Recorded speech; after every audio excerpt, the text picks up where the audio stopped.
Hola, ¿qué tal hermanos? ¿Cómo están? Sean bienvenidos a una nueva edición de esto que llamamos nuestro devocional de miércoles de la Iglesia Bautista Peniel.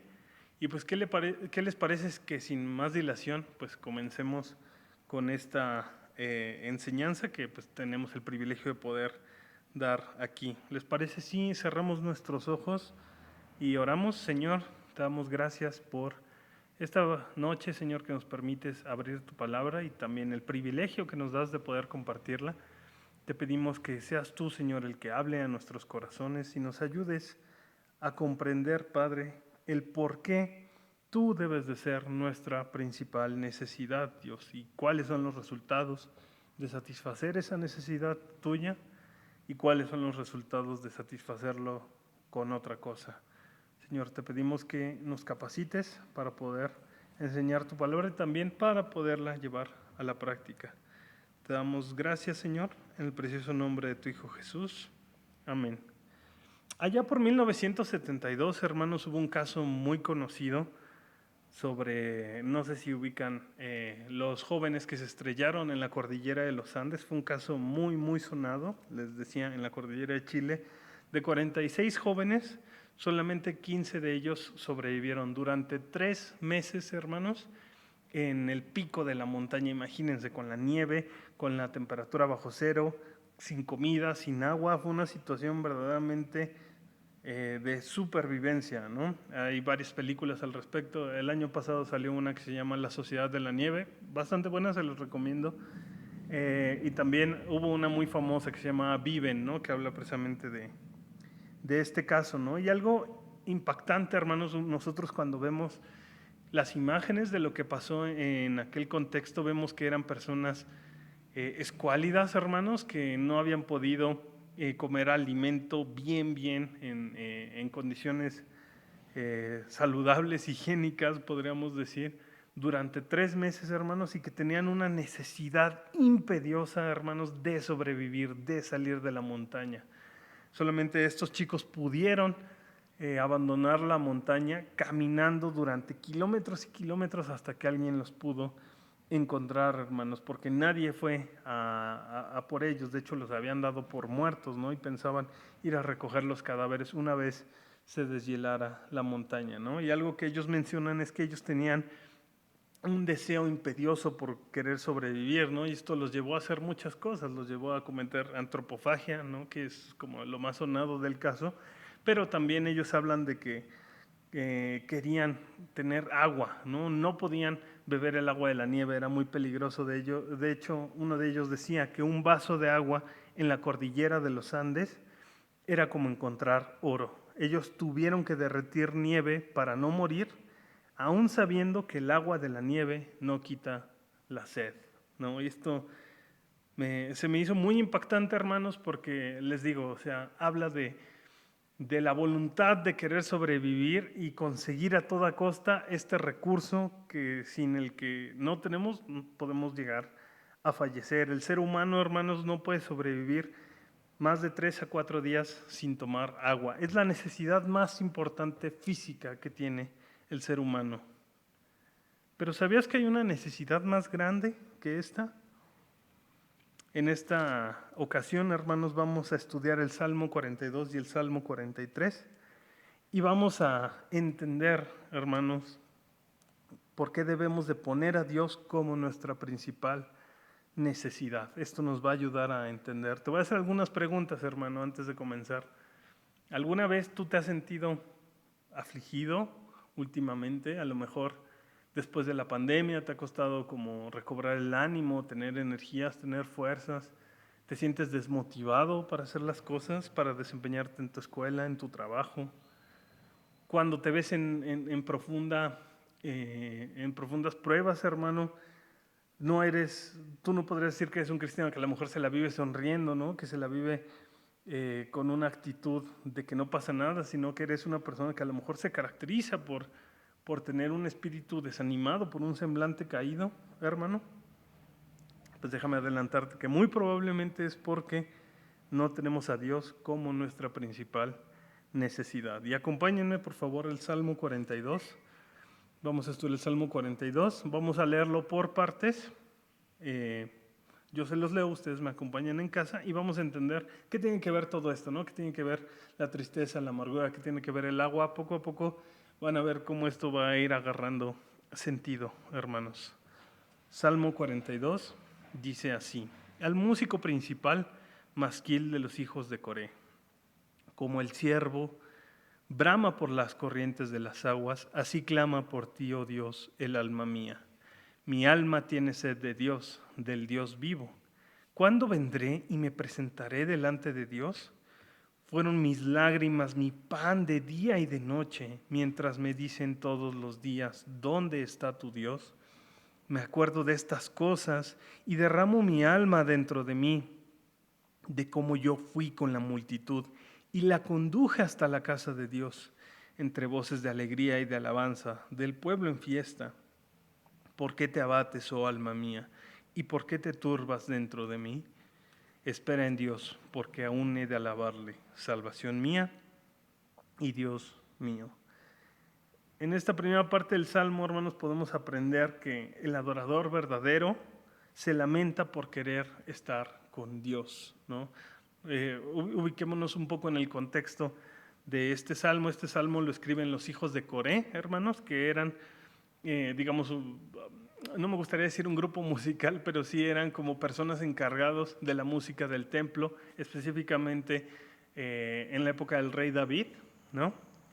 Por ende, que hay muchos eruditos bíblicos, estudiosos, que consideran que, aunque el Salmo específicamente habla de que son los hijos de Coré los que escriben este Salmo, muy probablemente hay detrás como una inspiración davídica, ¿no? Hay por detrás una inspiración como de David. ¿Por qué? Porque a David le encantaba escribir cuando estaba triste, ¿no? Cuando estaba afligido, cuando su pecado lo había consumido a tal grado que él buscaba la restauración de Dios. Entonces, muchos argumentan que tiene precisamente este lenguaje como davídico. Incluso el salmo anterior a este es un salmo de David, ¿no? Salmo 41 dice al músico principal, salmo de David, ¿no? Y es de nuevo David pidiendo por su salud, ¿no? Entonces, les decía, tiene que ver como con esta cuestión de la aflicción, ¿no?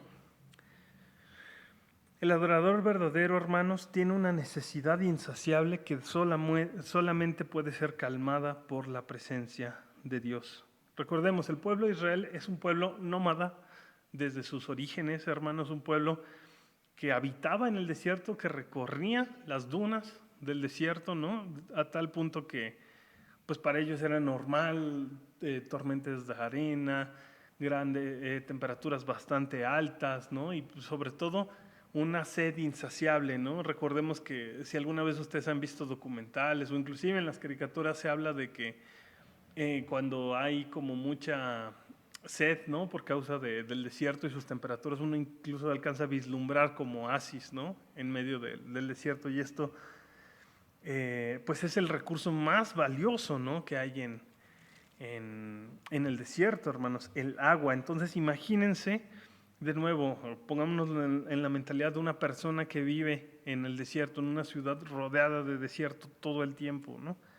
En la que para ellos hablar del agua es hablar de la vida, ¿no? En un lugar árido donde no existe otra cosa, el agua es el recurso más invaluable y preciado. Y del mismo modo, ese recurso invaluable para el creyente es estar con Dios. Es Dios mismo el recurso más invaluable. Lo que les decía, el agua se convierte en una analogía o en una imagen para hablar de la necesidad número uno del ser humano, ¿no? Que en este caso es hablar de Dios. Y esto lo podemos ver a lo largo de toda la Escritura, hermanos. Siempre se hace mucho hincapié en esta figura de Dios como revitalizante, ¿no? Que vuelve a traer vida donde antes no había, que donde había desiertos Él trae campos, ¿no? Ustedes pueden leer a los profetas y se habla mucho esta cuestión. El Señor Jesús lo manejaba de este modo en las bienaventuranzas. En Mateo capítulo 5, versículo 6, dice así: bienaventurados los que tienen hambre y sed de justicia, porque ellos serán saciados. Y en el versículo 8 dice: bienaventurados los de limpio corazón, porque ellos verán a Dios. Fíjense, en las bienaventuranzas nos habla de justo cuáles van a ser las características de los integrantes del reino de Dios, ¿no? Y se nos habla justo como esto, ¿no? Fíjense la analogía que hay entre los hambrientos de sed de justicia serán saciados, ¿no? Pero también los que verán los mansos y los pacificadores verán a Dios, ¿no? Entonces fíjense cómo, de nuevo, los autores bíblicos, al ser personas que están acostumbradas a vivir en el desierto, hablan del agua como esta necesidad de Dios, ¿no? Entonces, cuando nosotros vemos este tipo de simbolismo, de poesía, nos damos cuenta que están hablando de la necesidad de Dios. Nuestro ser, hermanos, por diseño, está orientado a alabar y anhelar estar con su Creador. Cuando nos salimos del diseño de Dios, ponemos otras cosas como nuestra necesidad número 1. Fíjense cómo dice el salmista en el versículo 3, fueron mis lágrimas mi pan de día y de noche, mientras me dicen todos los días, ¿dónde está tu Dios? Fíjense, en los versículos 1 y 2 dice que está sediento, que no puede estar tranquilo en sí mismo hasta que no sacie esa necesidad de Dios, ¿no? Así como el siervo está sediento de haber trotado todo el día hasta que encuentra un manantial con aguas, así él va a estar calmado hasta que descanse en Dios, hasta que se encuentre con Dios. Y fíjense cómo en lugar de saciarse con Dios, en lugar de saciarse con la presencia de Dios, con tener contentamiento con Dios, dice qué fue lo que lo sació, versículo 3. Fueron sus lágrimas, su pan, ¿no? Lo que lo sació de día y de noche, mientras me dicen todos dónde está tu Dios. ¿Y cuántos de nosotros no recurrimos a esto, hermanos? Saciamos nuestra necesidad de Dios abrazando nuestros problemas, abrazando nuestra amargura, abrazando nuestra melancolía. Y esto es algo que, aparte de que no está bien, hermanos, la Biblia habla muy claro de eso, ¿no? El ser humano está orientado a buscar a su Creador, ¿no? No sé si se han dado cuenta, hermanos, pero por ejemplo, en la escuela se nos ha enseñado que, por ejemplo, los girasoles buscan el sol, ¿no? Y de hecho por eso se giran así, hacen como este movimiento. Tiene que ver con que, pues ellos mismos buscan como esa luz, ¿no? Por diseño están orientados a hacer ese movimiento. Entonces nosotros también estamos orientados a buscar a Dios y a tener comunión con Él. Pero como somos seres que también caímos, el pecado entró al mundo, ese diseño se vio como que nosotros reemplazamos esa necesidad y nos pusimos a nosotros de por medio, ¿no? Quisimos saciar esa necesidad con otras cosas, ¿no? En Romanos 1:20, hermanos, vemos justamente esto, ¿no? Dice, porque las cosas invisibles de Él, su eterno poder y deidad, se hacen claramente visibles desde la creación del mundo, siendo entendidas por medio de las cosas hechas, de modo que no tienen excusa. Pues habiendo conocido a Dios, no le glorificaron como a Dios, ni le dieron gracias, sino que se envanecieron en sus razonamientos y su necio corazón fue entenebrecido, ¿no? Y más adelante nos dice que cambiaron la gloria de Dios por la gloria de los hombres, ¿no? O cometieron idolatría, ¿no? Se pusieron a ellos como el centro de adoración. Entonces, de nuevo, vemos esta conducta pecaminosa, ¿no? En la que en lugar de saciarnos con el agua de Dios, ¿no? Con los manantiales de Dios, nos saciamos con nuestras lágrimas, ¿no? Con nuestra afrenta, con nuestra aflicción. Y esto para nada está bien, ¿no? Justamente por eso el salmista dice, ¿dónde está Dios, no? O sea, me estoy dando cuenta que me he estado saciando con otra cosa que no es Dios, ¿no? En el versículo 4 de nuestro texto de estudio, del Salmo 42, dice, me acuerdo de estas cosas y derramo mi alma dentro de mí, de cómo yo fui con la multitud y la conduje hasta la casa de Dios, entre las voces de alegría y de alabanza del pueblo en fiesta. El ser humano, hermanos, experimenta tristeza y agobio al no tener el gozo de participar de Dios y de su servicio. Fíjense, y esto es importante, al no tener cubierta la necesidad de Dios, no de las bendiciones de Dios, no de los favores de Dios, no de los dones de Dios, la necesidad de Dios. Dios como ese bien supremo, hermanos. ¿Cuántos de nosotros nos levantamos y decimos, tengo necesidad de Dios? Cuando estamos tristes decimos, tengo necesidad de que Dios me reconforte, de que Dios me bendiga, de que Dios me haga sentir de tal o cual modo. No decimos, tenemos necesidad de ti, de estar contigo. Entonces fíjense cómo de nuevo tenemos mal orientado nuestra necesidad, ¿no? Nuestra necesidad máxima, que es como el agua, que es estar con Dios.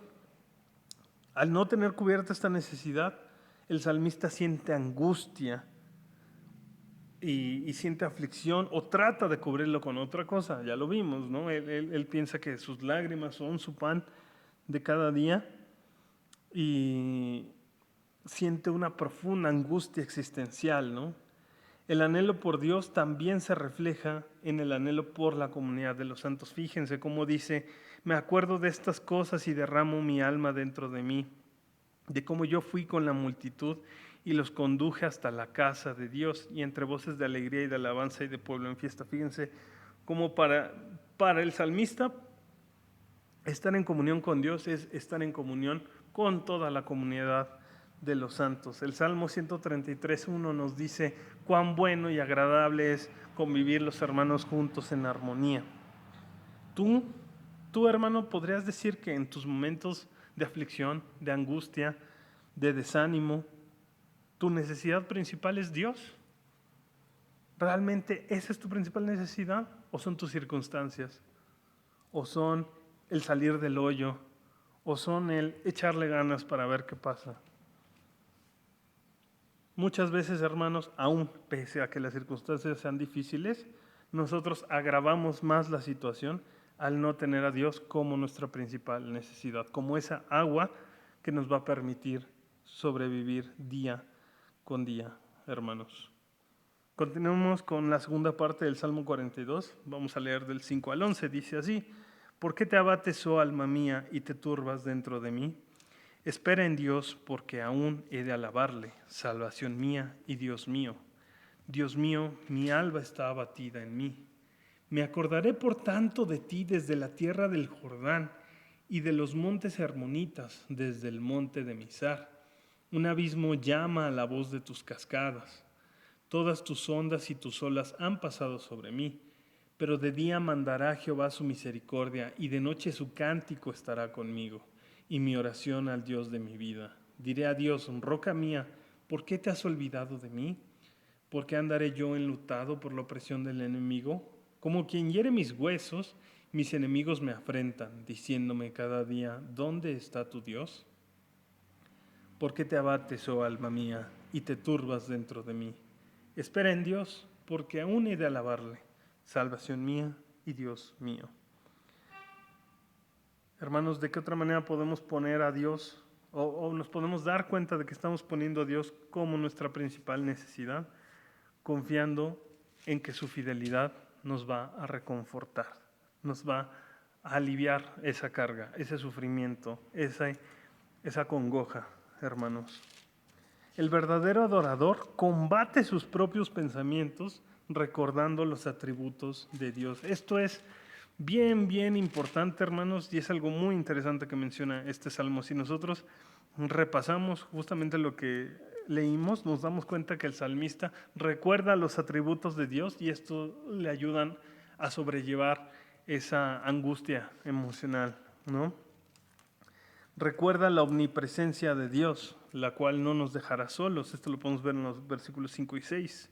¿Por qué te abates, oh alma mía, y te turbas dentro de mí? Espera en Dios, porque aún he de alabarle, salvación mía y Dios mío. Dios mío, mi alma está abatida en mí. Me acordaré, por tanto, desde ti, desde la tierra del Jordán y de los hermonitas, desde el monte de Mizar. Algo que vale la pena aclarar aquí, hermanos, es que en algunas otras traducciones de la Escritura no dice desde los hermonitas, dice más bien desde el monte Hermón, ¿no? Menciona dos locaciones principalmente, menciona la tierra del Jordán y el monte de Hermón. Si nosotros hacemos un estudio geográfico, ¿no? Más o menos de estos lugares, podemos darnos cuenta que el monte Hermón era un monte muy alto, hermanos, que principalmente tenía que ver con la tierra era parte de la tierra pagana, digámoslo así, ¿no? Como que poniéndonos en contexto de Israel. Israel era una tribu, un pueblo, mejor dicho, hermanos, que su teología tenía mucho que ver con la ubicación geográfica o espacial en la que estaban. Y me voy a explicar, por ejemplo, hermanos, si ustedes analizan el tabernáculo, analizan el campamento de Israel, básicamente es como una cuestión de... El territorio de Dios tiene que ver donde el campamento de Israel está establecido. ¿Estamos de acuerdo? Entonces, estar fuera del campamento es estar como fuera de la protección o de la presencia de Dios, ¿no? Aunque sabemos que el pueblo de Israel reconoce que Dios era omnipotente, omnisapiente, Él es espíritu, Él puede estar en todos lados, aunque sabemos que esas son verdades bíblicas y así lo veían los israelitas de ese tiempo, ellos también como que tenían esta cuestión en cuestión de su organización, de cómo veían su cultura. Para ellos era muy importante los territorios y los lugares, ¿no? Aún al día de hoy lo podemos ver con toda esta cuestión territorial, con la guerra de Gaza y estas cuestiones, ¿no, hermanos? Entonces, recordemos, para un pueblo que tiene su teología profundamente basada en el territorio, en la tierra, en la ubicación espacial, para ellos es muy importante cuando se mencionan lugares, ¿no? Entonces vemos que el monte Hermón era como el lugar alejado de Jerusalén, de la ciudad donde habita Dios y su pueblo. Y la tierra del Jordán precisamente es la tierra prometida, ¿no? Donde está Dios, donde está su templo, donde está el arca, etc. Entonces, fíjense lo importante que es esta ubicación geográfica, porque dice, yo estando en el monte Hermón, que es altísimo, hermanos, desde ahí me acordaré de ti, Señor. O estando al lado del Jordán, muy cerquita de la capital de Dios, de todas maneras me acordaré de ti. O sea, de nuevo está trayendo a la memoria la omnipresencia de Dios, sabiendo que Dios está en todos lados, hermanos. Y algo curioso que tiene que ver de nuevo con este tópico, con este tema del agua, ¿no? De cómo Dios revitaliza, tiene que ver que algunos estudiosos, hermanos, que han ido a este lugar como del Monte Hermón, ¿no? Dicen que era un monte muy alto, nevado, precisamente, y que en épocas de verano, hermanos, se descongelaba el hielo y bajaba, bajaba, bajaba, ¿no? Se volvía así como una corriente de aguas. Y se imaginan dónde desemboca. Desembocaba en el Jordán, ¿no? Entonces, algo interesante, dicen que incluso en los tiempos de verano, donde el calor del desierto es extremadamente hostil, imagínense, es agua que viene del hielo, ¿no? Entonces es agua muy fresca, muy revitalizante. Y esto es algo bien interesante, hermanos, porque de nuevo tiene que ver con esta cuestión de que el agua es como este símbolo de la necesidad más grande del ser humano, ¿no? De la necesidad de Dios. Entonces, para el salmista es, bueno, aunque esté en el monte Hermón, yo sé que de ahí viene el agua y de ahí voy a saciarme de Dios. ¿Me explico? Esa es como la analogía que tiene en la mente el salmista. Recuerda lo que les había dicho, ¿no? Recuerda como la omnipresencia de Dios, ¿no? La relación íntima que tiene con Él. Recuerda su fidelidad y bondad, porque Dios está dispuesto a escucharlo, ¿no? Fíjense cómo dice que todas tus ondas y tus olas han pasado sobre mí, pero de día mandará Jehová su misericordia y de noche su cántico estará conmigo. Mi oración al Dios de mi vida, ¿no? Dios está en todos lados. El recordar que Dios está en todos lados, hermanos, combate el falso sentimiento de percibir que Dios no está con nosotros o que nos ignora. Hace algunos años, hermanos, Alex Campos, un cantante cristiano bastante famoso aquí en México y en Latinoamérica, tiene una canción que no tiene mucho de contenido bíblico, a decir verdad, pero justo retrata ese sentimiento que a lo mejor muchas personas podemos haber dicho que sentimos alguna vez, ¿no? O sea, como que Dios no está presente, que Dios puede estar ignorándonos, cuestiones así, ¿no? Que les digo, no es muy bíblica porque se enfoca más en ese sentimiento de desamparo, de desasosiego, en lugar de darle una respuesta bíblica, ¿no? Como sí lo hace el salmista. Dice, ok, me siento así, pero recuerdo que Dios está en todos lados, pero recuerdo que Dios envía su agua para saciarme, pero recuerdo que Dios está en las cascadas, en los ríos, etcétera. ¿Me explico? Entonces, justo, hermanos, la mentalidad bíblica y la mentalidad correcta es que, utilizando esta analogía de Alex Campos, combatir ese sonido del silencio, ¿no? Como le llama la canción, pues se combate recordando la omnipresencia de Dios, recordando la fidelidad de Dios, recordando los atributos de Dios. Y esto es un principio que podemos ver en varios lados de las Escrituras, principalmente, por ejemplo, en 1 Corintios, ¿no? Que habla en un contexto de la guerra espiritual, pero dice precisamente que nosotros llevamos todo pensamiento cautivo en obediencia a Cristo, ¿no? Y justamente nos llenamos de la palabra para combatir esos pensamientos como intrusivos, hermanos. Entonces tú, hermano, si te sientes así, ¿estás recordando los atributos de Dios? ¿Estás recordando todo lo que Dios es para combatir esto? ¿O estás abrazando tu sentimiento de tristeza, de amargura, de desasosiego? Debemos de recordar que Dios es fiel, bondadoso y está ahí para reconfortarnos, ¿no? Hebreos 2:18, hermanos, dice que tenemos un sacerdote poderoso que ha sido tentado en todo, ¿no? Y como ha sido tentado en todo, Él es poderoso para socorrer a todos los que son tentados. ¿Recordamos esas cosas, hermanos, cuando estamos en aflicción? También el salmista recuerda su omnipotencia que lo resguarda para siempre, ¿no? Fíjense cómo dice, un abismo llama a otro a la voz de tus cascadas, todas tus ondas y tus olas han pasado sobre mí. El agua, hermanos, aparte de ser ese recurso que nos llena de vida, que nos permite tener energías para caminar, para seguir adelante en el desierto, de nuevo, como recordando todas estas analogías que hace el salmista. También el agua es temible y es poderosa. Son olas, son tsunamis, son las fuertes lluvias, las fuertes tormentas. Entonces Dios, recordando que Dios es un ser tan poderoso, hermanos, y tan majestuoso, glorioso y soberano, hermanos, Él está en control de todas las cosas. E inclusive cuando nosotros estemos mal, inclusive pese a nuestro pecado, hermanos, el poder de Dios está ahí, tanto para confrontarnos con nuestro pecado, para llevarnos al arrepentimiento y para restaurarnos, hermanos. Recordar el carácter salvador de Dios, su omnipotencia, su fidelidad y su omnipresencia durante la angustia nos hace combatir esos pensamientos intrusivos, esos pensamientos que nos llegan cuando estamos precisamente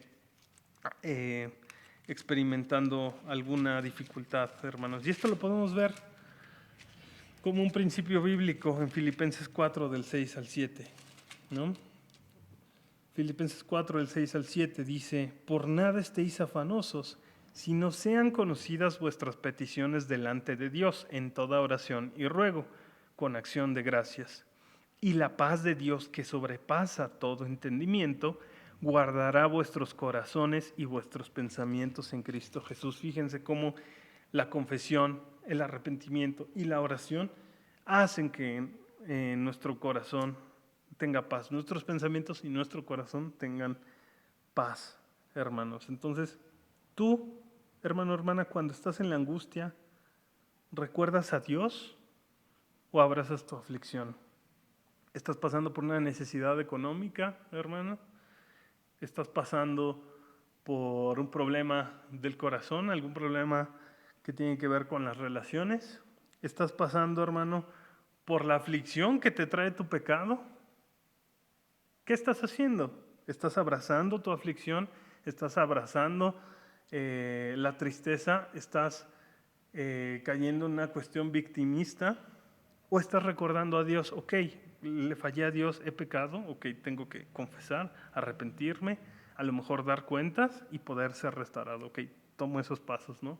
O a lo mejor no estoy padeciendo por una cuestión de mi pecado o de mi responsabilidad, ok, tengo que recordar que aunque yo no esté en control, Dios está en control, tengo que recordar que Dios todo lo obra para bien, tengo que recordar que Dios tiene un plan en todas estas cosas y está tratando con mi carácter, me está queriendo enseñar algo. ¿Me explico? Esta es la mentalidad bíblica, hermanos. La mentalidad bíblica no es que el cristiano nunca se sienta triste o que nunca se sienta afligido o perturbado, hermanos, sino que incluso sintiéndose así, el cristiano debe de reenfocar esas energías y esos pensamientos a buscar a Dios, su necesidad principal, hermanos. Cuando tú vas al seguro, por ejemplo, hermano, y tienes una lesión o algo así, ¿qué es lo primero que pides? Denme algo para el dolor, porque ya no aguanto, ¿no? Luego decimos eso. Y es lo mismo, hermanos. O sea, nosotros deberíamos de sentir así, ok, estoy sufriendo, pero también estoy sufriendo porque, porque a lo mejor no estoy cubriendo esa necesidad de Dios, hermanos. Y ahí es donde debemos de darnos cuenta cómo estamos seguros de que tenemos a Dios como nuestra principal necesidad, porque estamos confiando en su carácter, estamos confiando en sus atributos, que eso nos va a dar confort, nos va a dar alivio, incluso en el sufrimiento, hermanos, así como el salmista. Por último, hermanos, un tercer punto por el que podemos ver si estamos poniendo a Dios como nuestra principal necesidad. Vamos a leer el Salmo 43 y tú puedes decir, bueno, ¿y qué tiene que ver el Salmo 43 con el Salmo 42? Bueno, un poco de contexto bíblico, hermanos. En algunos manuscritos antiguos, esto es bien interesante y me llamó mucho la atención a la hora de estudiar estos salmos, hermanos. En algunos manuscritos, el Salmo 43 podríamos decir que es como el epílogo del Salmo 42, ¿no? Es esa parte que contrasta lo del Salmo 42, e inclusive, les digo, en algunos manuscritos antiguos de la Escritura, de nuevo, repito, son un solo salmo. O sea, no existen Salmo 42 y 43. El Salmo 42 abarca hasta los versículos del 43, entonces, lo cual tiene mucho sentido porque comparte mucho el mismo lenguaje. Y creo yo que por eso es como importante, ¿no? Y me tomé la libertad de poder incluir este salmo, ¿no? Salmo 43 dice, júzgame, hagamos este ejercicio, ¿no? Imaginémonos que no existe el título Salmo 43 y leamos desde el versículo 11 del 42, ¿no? Dice, ¿por qué te abates, oh alma mía, y te turbas dentro de mí?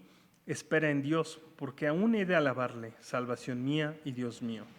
Júzgame, oh Dios, y defiende mi causa. Líbrame de gente impía y del hombre engañoso e inicuo. Pues tú eres el Dios de mi fortaleza. ¿Por qué me has desechado? ¿Por qué andaré enlutado por la opresión del enemigo? Envía tu luz y tu verdad, y éstas me guiarán. Me conducirán a tu santo monte y a tus moradas. Entraré al altar de Dios, al Dios de mi alegría y de mi gozo. Te alabaré con arpa, oh Dios, Dios mío. ¿Por qué te abates, oh alma mía, y te turbas dentro de mí? Espera en Dios, porque aún he de alabarle, salvación mía y Dios mío. El último punto para saber cómo, si en realidad estamos poniendo a Dios como nuestra principal necesidad, hermanos, es si nosotros estamos descansando en la seguridad de su protección. A diferencia del Salmo 42, hermanos, si podríamos separarlos en temas, ¿no? Digámoslo así, mientras el Salmo 42 abarca esta cuestión, como para recordar lo que acabamos de ver, ¿no? Estoy fuera del espacio donde está la presencia de Dios, la ciudad de Dios, el arca, ¿no? Toda esta cuestión. Entonces tengo un conflicto interno, ¿no? Que me produce amargura, que me produce desasosiego, me produce este tipo de sentimientos negativos, entonces recuerdo a Dios, ¿no? Es como mientras el Salmo 42 habla del conflicto interno, ¿no? Que podemos sentir con nuestras emociones, que nuestras emociones no están alineadas a lo que nuestra mente con la Escritura piensa. El Salmo 43 tiene que ver más con el sufrimiento que trae consigo la influencia externa, ¿no? En este caso él habla de que él se siente afligido porque sus enemigos lo están rodeando, ¿no? En el contexto, les digo de nuevo, en los tiempos de David, a lo mejor los enemigos militares de David, ¿no? Están cercando a la ciudad, lo están presionando y esto lo hace sentirse mal, lo hace sentirse como que Dios lo ha abandonado, ¿no? No es tanto como en el Salmo 42 que tiene que ver esta cuestión como introspectiva, ¿no? de sus emociones, sino como la influencia externa que produce un sufrimiento. Y en este salmo, hermanos, podemos aprender que debemos de confiar en la justicia de Dios, que nos resguarda del pecado cuando lo ponemos a Él como nuestro refugio. Interesante, hermanos, que dice: júzgame, oh Dios, y defiende mi causa. Líbrame de la gente impía y del hombre engañoso e inicuo, pues tú eres el Dios de mi fortaleza. ¿Por qué me has desechado? Fíjense cómo para el salmista Dios es su refugio, su cuartel impenetrable, donde no entran las fuerzas militares y enemigas. Y justamente sabe que estando resguardado de Dios, pasan dos cosas. Uno, Dios es libre de juzgarlo, de analizarlo. El salmista es transparente con Dios, dice: júzgame, señálame de mi pecado y ayúdame a arrepentirme, a ponerme a cuentas contigo si hay algo en lo que tengo que corregir. Y entonces, una vez juzgado yo, defiende mi causa, Señor. Líbrame de la gente impía, líbrame del hombre engañoso y del hombre inicuo.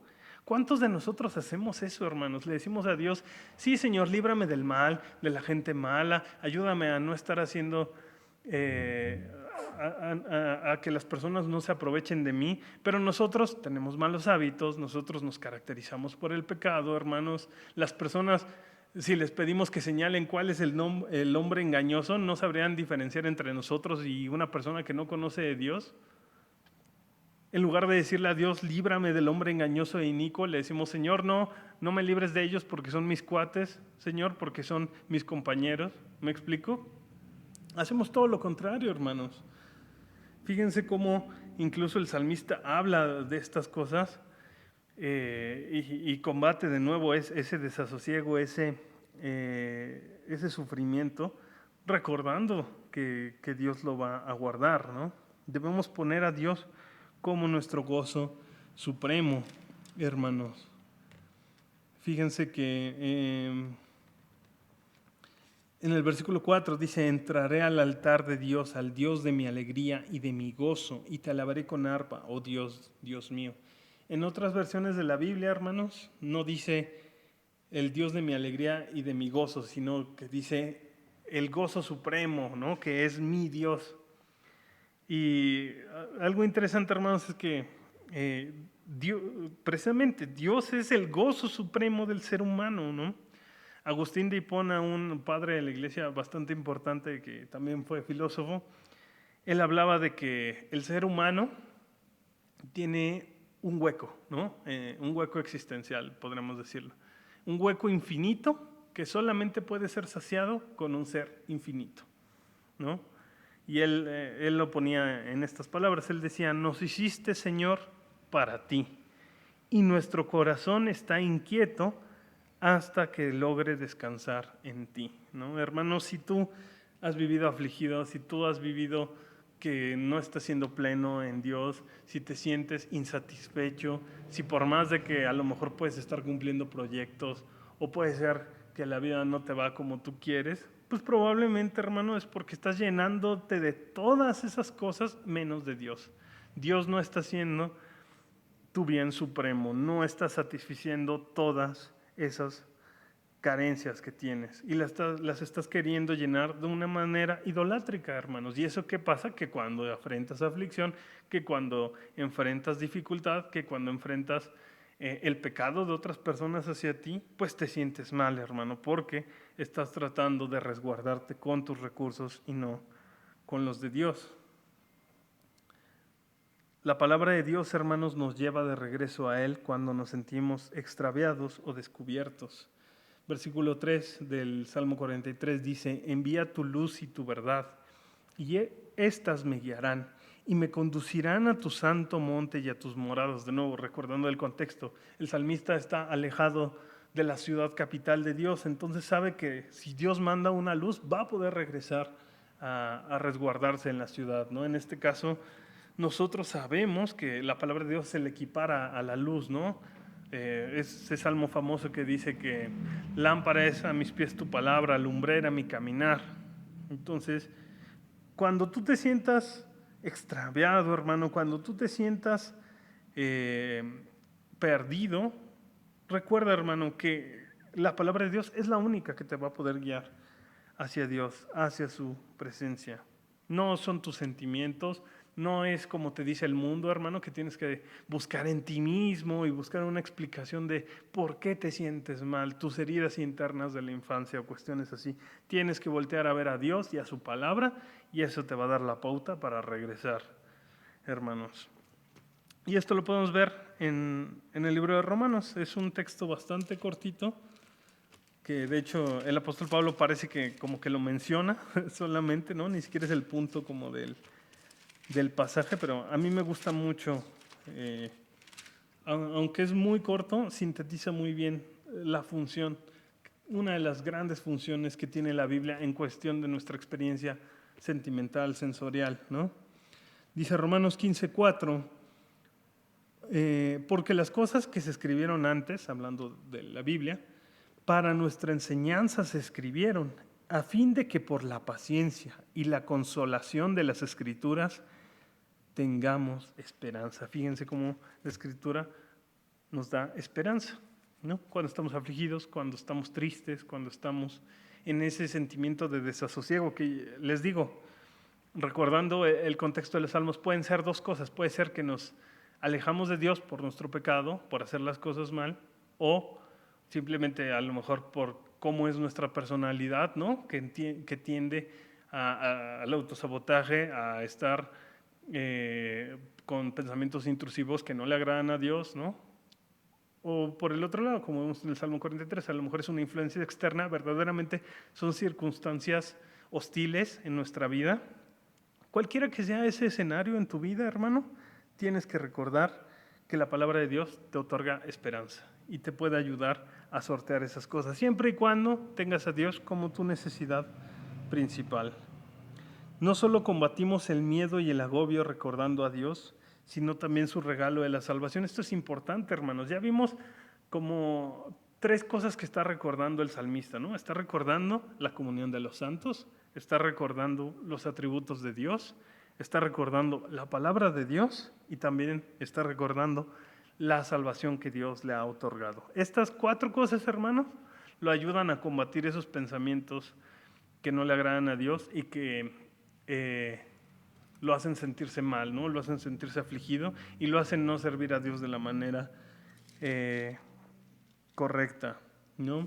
Lo vemos en el versículo 5, ¿por qué te abates, oh alma mía, y te turbas dentro de mí? Espera en Dios, porque aún he de alabarle.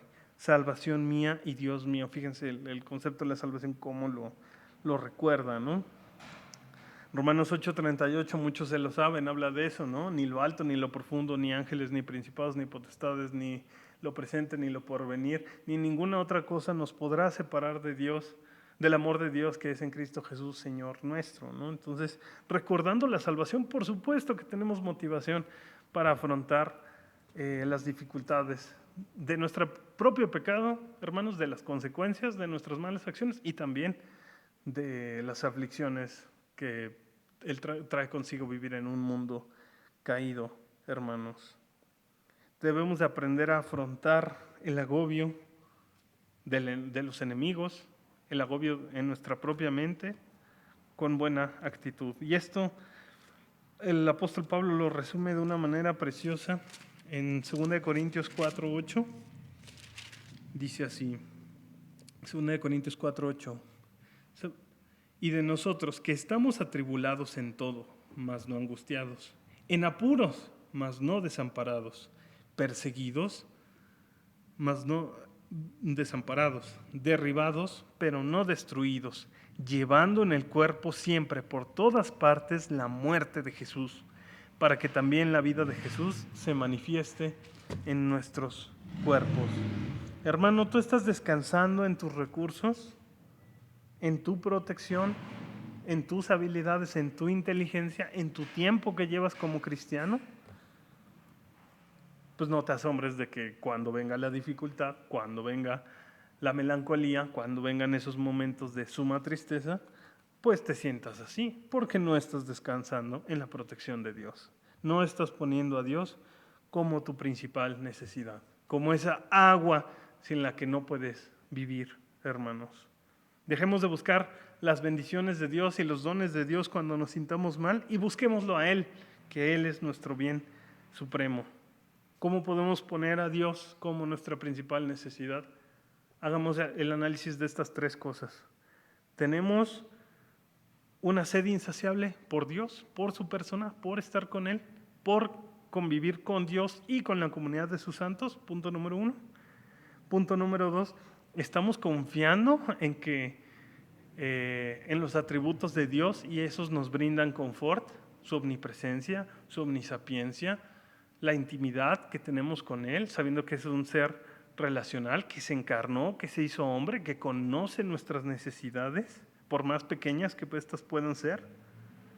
Y punto número 3, descansamos en la seguridad de su protección cuando la gente es hostil hacia nosotros, cuando tenemos dificultades por cómo está caído el mundo. Descansamos en que Dios nos está protegiendo y combatimos esos pensamientos intrusivos recordando la salvación de Dios, recordando su palabra y regresando a Él. O abrazamos nuestro pecado, nos alimentamos de nuestras lágrimas, como dice el salmista. Esto nos debe de llevar a reflexionar, hermanos. Si tú alguna vez has pensado, bueno, es que a mí siempre se me ha enseñado que el cristiano no puede estar triste, que el cristiano no puede tener momentos en los que la angustia lo consume. Pues, hermano, déjame decirte que lo acabamos de ver en la Biblia. Por supuesto que las personas que creen en Dios pueden experimentar estas cosas, pero ¿sabes cuál es la diferencia? Que reorientan esas energías y las disponen hacia Dios, hacia satisfacer su necesidad principal, que es Dios. Puede ser que no tengas dinero, hermano, puede ser que no tengas trabajo, puede ser que la relación con tus hijos, con tus padres, vaya de mal en peor por diferencias con tu doctrina, por diferencias de cómo tú llevas tu relación con Dios, o incluso puede ser, hermano, que tú solito, por tus malas decisiones, hayas tomado muchas acciones que te han llevado a estar así, en ese momento álgido de tristeza, de disconfort, de desánimo. Es válido, pero ¿qué estás haciendo, hermano? ¿Estás abrazando tu sufrimiento o estás buscando saciarte de tu necesidad principal, que es Dios? Estas cosas van a pasar, hermanos, y la Biblia se nos ha prometido que algún día ya no habrá sufrimiento, ya no habrá lágrimas, y estaremos con Dios. Imagínate, hermanos, si en este momento Dios no es nuestra necesidad principal, ¿con qué cara vamos a llegar a la vida eterna diciendo que sí queremos estar con Dios por toda la eternidad? Acabemos con una oración, hermano. Señor, te damos gracias por tu palabra, Padre, porque esta nos reconforta y nos reta, Señor, a que te pongamos como nuestra principal necesidad. Señor, ayúdanos a no olvidar, Padre, de dónde tú nos has sacado, de que nosotros te debemos todo por ser nuestro Dios, nuestro Creador y nuestro Redentor, Padre. Ayúdanos a tener cubierta esta necesidad, no con cosas materiales, Señor, no con nuestros recursos, sino con tu persona, con tu presencia, Padre. Ayúdanos a poder tener esta necesidad de ti, aún en los tiempos difíciles, como también en los tiempos de bonanza y de gozo, Señor. Ayúdanos a no perder el horizonte de que tú, Dios, eres nuestra principal necesidad, Padre. Ayúdanos a llevarnos esto a la práctica, Señor, y te pedimos por todo esto en el precioso nombre de tu Hijo Jesús. Amén. Bueno, hermanos, pues esto ha sido todo. Sin más dilación, muchas gracias por acompañarnos en esta edición de nuestro devocional de miércoles. Compártelo con otras personas que crees que le pueda edificar este material y pues nos vemos el domingo.